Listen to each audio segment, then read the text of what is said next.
અમરેલીમાં લેટરકાંડનો મામલો પાયલ ગોટીને ન્યાય અપાવવા માટે પૂર્વ વિપક્ષ નેતા પરેશ ધાનાણી, લલિત કગથરા, લલિત વસોયા, વિરજી ઠુમર, જેની ઠુમર સહિતના નેતાઓ ધરણા પર બેઠા છે.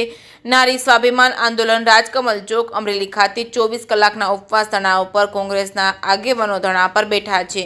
ત્યારે કોંગ્રેસના પૂર્વ વિપક્ષ નેતા પરેશ ધાનાણીની પ્રતિક્રિયા આપી હતી. દીકરી ઉપર પોલીસ દમન થયું છે, તેની ઉપર પગલાં લેવામાં આવે. નેતાઓની આંગળીએ નાતા તપાસની અધિકારીઓએ ખોટો કેસ ઊભો કરી નામદાર કોર્ટને ગેરમાર્ગે દોરી રિમાન્ડ મંજૂર કરાવ્યા છે. દીકરીની આબરૂનો જાહેરમાં વરઘોડો કાઢ્યો છે. પરેશ ધાનાણીએ આપી છે પ્રતિક્રિયા. જે કેસની ગુજરાતી સાથે જૈનિક સુચિત્રા, અમરેલી. નમસ્કાર સાથીઓ, સૌ પ્રથમ તો ગુજરાતના ગામડાની જીવન જીવવા માટે સંઘર્ષ કરતી એક દીકરી, એના ઉપર પોલીસ દમન થયું ત્યારે એ દીકરીને બહાર કાઢવા માટે થઈને આપ સૌ એનો અવાજ બન્યા છો. પ્રિન્ટ મીડિયા, ઇલેક્ટ્રોનિક્સ મીડિયા અને ડિજિટલ મીડિયાના સાથીઓનો હૃદયથી આભાર માનું છું. આપ સૌ એ મુદ્દાના સાક્ષી છો કે આ એક ગુજરાતની દીકરીને કાયદાના રક્ષકો ખુદ કાયદાનો ભંગ કરીને અડધી રાત્રે ઉઠાવી ગયા, 17 કલાક ગોંધી રાખી, સત્તા નેતાઓની આંગળીએ નાચતા તપાસની અધિકારીઓએ ખોટો કેસ ઊભો કરી અને એના નામદાર કોર્ટને ગેરમાર્ગે દોરીને રિમાન્ડ મંજૂર કરાવડાવ્યા. એ દીકરીની આબરૂનો જાહેરમાં વરઘોડો કાઢ્યો. દીકરીને પોલીસ સ્ટેશનમાં પાટે હુવડાવીને પટ્ટે પટ્ટે મારી. ખાખી વર્દી જોવે તો એક દીકરી થરથર કાપે એવા દ્રશ્યો મેં મારી નજરે જોયા છે. એ દીકરી જામીન ઉપર છૂટીને બહાર આવ્યા પછી એના ઘર પરિવાર, કુટુંબ અને ગામના આગેવાનો વચ્ચે જ્યારે પ્રથમ વખત હું, પ્રતાપભાઈ અને જેનીબેન ગયા તો એ દીકરી થરથર કાપતી હતી, આંખમાંથી આંસુડા પડતા હતા અને બધાએ જ્યારે એને સાંત્વના પાઠવી ત્યારે દીકરીએ આપ વીતી કીધી અને આપ વીતીના આપ સૌ સાક્ષી છો. સવાલ, દીકરી ન્યાય ઝંખે છે. દીકરીએ કીધું કે ભાઈ, હું તો 7 દિવસ સુધી ક્યાંય પોલીસ સ્ટેશને અડફેટે કરી, ક્યાંય જેલના સળિયા ગણ્યા, પણ હવે પછી આ ગુજરાતની કોઈ પણ દીકરી ઉપર કાયદાનું ઉલ્લંઘન કરનારો હાથ એ થરથર કાપે ને તો મને સાચો ન્યાય મળ્યો ગણાશે. સીધી રીતે બે દીકરીના બાપ તરીકે સવાલ મને મારા હૃદયને વાગ્યો કે શું કાલ મારીને તમારી દીકરીઓને પણ કોઈ રાતે 2 વાગે ઉઠાવી જશે? મારીને તમારી દીકરીઓના આબરૂનું જાહેરમાં નીલામ કરશે? મારીને તમારી દીકરીઓને પોલીસ સ્ટેશને પાઇટ ઉપર હોડાવીને પટ્ટે પટ્ટે મારશે? નહીં. આ ગુજરાત છે એ ગાંધીના સંસ્કારથી, સરદારના સ્વાભિમાનથી અને બાબા સાહેબે ઘડેલા સંવિધાનથી ચાલશે. એ વ્યવસ્થાનું પુનઃસ્થાપિત કરવા માટે અમે આ લડાઈને આગળ વધારી છે. પીડિત પાયલને ન્યાય આપવા માટે નારી સ્વાભિમાન આંદોલનનો આજે સવારે ડૉક્ટર જીવરાજ મહેતાની સાક્ષીએ રાજકમલ ચોકમાં પાયો નખાણો છે. એક દીપ પ્રગટાવવાનો પ્રયાસ કર્યો છે કે નારી સ્વાભિમાનનું રક્ષણ કરવા, એના ભવિષ્યની ચિંતા કરનારો ગુજરાતનો દરેક બાપ, દરેક મા જરૂરથી આ નારી સ્વાભિમાન આંદોલનની અંદર સીધી રીતે, આડકતરી રીતે જોડાશે એવો મને સંપૂર્ણ વિશ્વાસ છે. માગણી ખૂબ નાની એવી માગણી છે અને એ દીકરીએ જે સવાલ પૂછ્યા કે નિર્દોષ દીકરીને અડધી રાતે ઘરેથી ઉઠાવીને 17 કલાક ગોંધી કોણે રાખી? એક કુંવારી કન્યાનો જાહેરમાં વરઘોડો કોણે કઢાવ્યો? એક નિર્દોષ દીકરીને પાટે હુવડાવીને પગે પટ્ટે પટ્ટે કોણે મારી? આ ગુજરાતના સવાલ છે.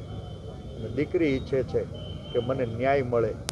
મને પટ્ટે પટ્ટે મારનારા લોકોના જો પટ્ટા ઉતારી લેવામાં આવે ને તો ભવિષ્યની અંદર કાયદાના જાણકાર હોવા છતાં કાયદાનો ભંગ કરનારો એવો દરેક હાથ એ અધિકારી હોય, એ કર્મચારી હોય કે પદાધિકારી, એ થરથર કાપવો જોઈએ. અને આવા અહંકારી લોકોને રૂકજાવ કહેવાનો સમય પાક્યો છે. ત્યારે આપના મારફત હું એક પીડિત દીકરી પાયલની વેદના વ્યક્ત કરવામાં એ દીકરીએ કીધું છે કે જ્યારે દીકરીઓ ઉપર અવાજ ઉઠે ને ત્યારે નાત જાત ભાતમાં વેચી અને સરકાર એની જવાબદારીઓમાંથી છટકતી આવી છે. શું હું ગુજરાતની દીકરી નથી? હા બેન, તું ગુજરાતની દીકરી છો. અને એટલે એ ગુજરાતની દીકરીએ કીધું કે બાપ, 18 વરણ અવાજ ઉઠાવો. બની બેઠેલા સમાજના શ્રેષ્ઠીઓ છે ને, હવે ખુલીને બહાર આવો. જે ગુનેગાર પોલીસ હોય એના પટ્ટા ઉતરાવો. અમારા ઉપર જે નકલી ફરિયાદ થઈ છે ને એ રદ કરાવો. આજ ચોર કોટવાળ બની અને તપાસ કરતા હોય એમ નકલી ફરિયાદ દાખલ કરાવ્યા પછી જ્યારે તપાસની અધિકારીઓ ગુનેગારના પાંજરામાં આવ્યા તો નકલી સીટની પણ રચના કરી. અમારા કાયદાવિદોએ કાયદાનો અભ્યાસ કરી કાલ અમરેલી જિલ્લા એસપીને મળી, તમારી સીટમાં તમારા ઉપર અમને વિશ્વાસ નથી કારણ કે તમે ખુદ ગુનેગાર છો. તમારા માર્ગદર્શન નીચે તમારી હાજરીમાં કોની સૂચનાથી પોલીસે કાયદાનો ભંગ કરી અને આ દીકરીની આબરૂનું નીલામ કર્યું. એને અડધી રાતે ઉઠાડીને 17 કલાક ગોંધી રાખી, એને પાટે હુવડાવીને પટ્ટા માર્યા. એ ગુજરાત જાણવા માંગે છે. ત્યારે ડીજીપીના નેતૃત્વમાં, ડાયરેક્ટર જનરલ ઓફ પોલીસના નેતૃત્વમાં ઈમાનદાર અધિકારીઓની ઉચ્ચ કક્ષાની તપાસ નિમાઈ અને આ તપાસ સમિતિ જે પત્ર લખ્યો છે એ પત્ર અસલી છે કે નકલી એની FSL કરાવો, હેન્ડ રાઇટિંગ એક્સપર્ટ પાસે તપાસ કરાવડાવો. આખું અમરેલી જાણે છે કે પત્ર પણ અસલી છે, પત્રનો અંદર થયેલી સહી પણ અસલી છે અને પત્રની અંદર લખાયેલા મુદ્દાઓ પણ અસલી છે. એ મુદ્દાઓ અંગે ચર્ચા કરવા અમારા અમરેલીના પ્રતિનિધિ, એક નાલાયક નપાવટ નેતા, તેણે દીકરીની આબરૂનું નીલામ કર્યું. કદાચ ને અમે લગાડેલા આરોપો ખોટા હોય તો આ જ મંચ ઉપર જાહેર ચર્ચાના ચોરા ઉપર બોલાવ્યા હતા. કમનસીબે 2 કલાક સુધી મેં ગુજરાતના મીડિયાના મિત્રોએ અને અમરેલીના નગરજનોએ બહોળી સંખ્યામાં ઉપસ્થિત થઈને રાહ જોઈ પણ એ જવાબ આપી શક્યા નથી. માટે ડીજીપીના નેતૃત્વમાં ઉચ્ચ કક્ષાની ઈમાનદાર અધિકારીઓની કમિટી રચાઈ કે પત્ર અસલી છે કે નકલી, એના અંદર જે આરોપો લગાડવામાં આવ્યા છે સાચા છે કે ખોટા, અને જે કોઈ ગુનેગારો હોય એને સજા અપાવવાનું કામ કરે. બધા જ CCTV ફૂટેજ કબજે કરવામાં આવે. એ દીકરીને શુક્રવારે રાત્રે અડધી રાતે ઘરેથી પકડીને લઈ ગયા આવું દીકરીએ ખુદ કીધું, વારંવાર કીધું છે. તાલુકા એજ્યુકેટિવ મેજિસ્ટ્રેટ અને મામલતદારની સમક્ષ ઓન કેમેરા પણ એણે આ વિધિ કઈ સંભળાવી એનું ગુજરાત સાક્ષી છે. ત્યારે સીધી જ વાત છે કે દીકરીના ઘરથી વિઠ્ઠલપુર ગામ, ફતેપુર હોય, ગુજકો માસોલ ચોકડી હોય, અમરેલી બાયપાસ સાવરકુંડલા રોડ ઉપર બાયપાસ જંકશન હોય, અમરેલી સિટી પોલીસ સ્ટેશન હોય, સાયબર ક્રાઇમની ઓફિસ હોય, LCBની ઓફિસ હોય, SPની ઓફિસ હોય, એ દીકરીનું રિકન્સ્ટ્રક્શન કરવા માટે વરઘોડો કાઢ્યાના બીજા દિવસે લઈ ગયા હતા. તો એની આજુબાજુમાં જ્યાં ક્યાંય પણ સરકારી કે ખાનગી CCTV ફૂટેજ હોય તો આ બધા જ CCTV ફૂટેજને કબજે કરવામાં આવે. આ સીમિત મુદ્દાઓ સાથે દીકરીએ ન્યાય માંગ્યો છે. 18 વર્ણને સહકાર આપવા માટે અપીલ કરી છે. બધા જ સામાજિક આગેવાનોને ખુલીને બહાર આવવા માટે વિનંતી કરી છે. અને એ જ વાતને લઈ અમે રાજકીય આંચળો ઘરે ઉતારી એક સમાજના જાહેર જીવનના કાર્યકર્તાઓ તરીકે વીરજીભાઈ હોય, પ્રતાપભાઈ હોય, જેનીબેન હોય, આજે લલિત કગથરા હોય કે લલિત વસોયા હોય, મોરબી જિલ્લાના પ્રતિનિધિઓ આવ્યા, જામનગર જિલ્લાના પ્રતિનિધિઓ આવ્યા, રાજકોટ જિલ્લાના પ્રતિનિધિઓ આવ્યા, પોરબંદર પાર્લામેન્ટના પ્રતિનિધિઓ આવ્યા, જૂનાગઢ જિલ્લાના પ્રતિનિધિઓ આવ્યા, ગીર સોમનાથ ના પ્રતિનિધિઓ આવ્યા, અમરેલીના તાલુકે ગામડેથી બોળી સંખ્યામાં સતત લોકો સમર્થન આપવા આવી રહ્યા છે, જઈ રહ્યા છે.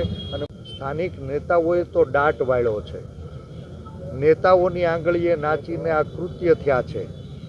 ચૂંટાયેલા કોઈ પણ પ્રતિનિધિએ, સાંસદ હોય કે 5માંથી એક પણ ધારાસભ્યએ આ દીકરી પ્રત્યે સંવેદના પણ વ્યક્ત નથી કરી, ચૂં કે ચા નથી કર્યું.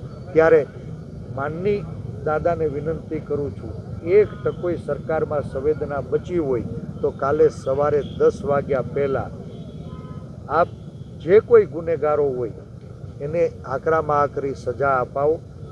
દીકરીને ન્યાય મળશે, ગુજરાતની પ્રજાના સવાલો એનો જવાબ મળશે. રખેને જો સરકાર સંવેદના વ્યક્ત કરવાનું પગથિયું ચૂકીને તો હું આપના માધ્યમથી રાજ્યના મુખ્યમંત્રીને જાહેર ચેતવણી આપું છું કે દાદા, આ દીકરી તમને દજાડશે. અમે બધા જ લોકો દીકરીને ન્યાય અપાવવા માટે, કે રાજકીય મોરચો હોય, સામાજિક મોરચો હોય કે કાયદાકીય મોરચો હોય, આક્રમકતાથી લડવાના છીએ.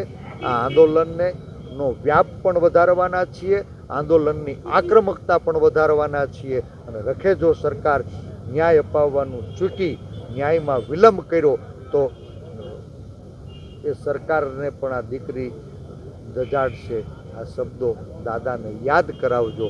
મારી વિનંતી એના સુધી આપના મારફતે પહોંચે અને વહેલામાં વહેલી તકે દીકરીને ન્યાય મળે એવી અપેક્ષા સાથે, જો કાલે સવારે 10 વાગ્યા સુધીમાં સરકાર તરફથી સકારાત્મક નિર્ણય નહીં થાય તો આ આંદોલનનો વ્યાપ વધારવા, એની આક્રમકતા વધારવા, બિન રાજકીય મંચ ઉપર વિવિધ પાર્ટીઓ અને વિવિધ સમાજના આગેવાનોને નોતરું કાઢવા માટેની અમારી જે રણનીતિ છે એ રણનીતિ અંગે કાલે સવારે 10 વાગે ફરી અમે આપ સૌ મીડિયાના મિત્રો સાથે ખુલીને ચર્ચા કરીશું.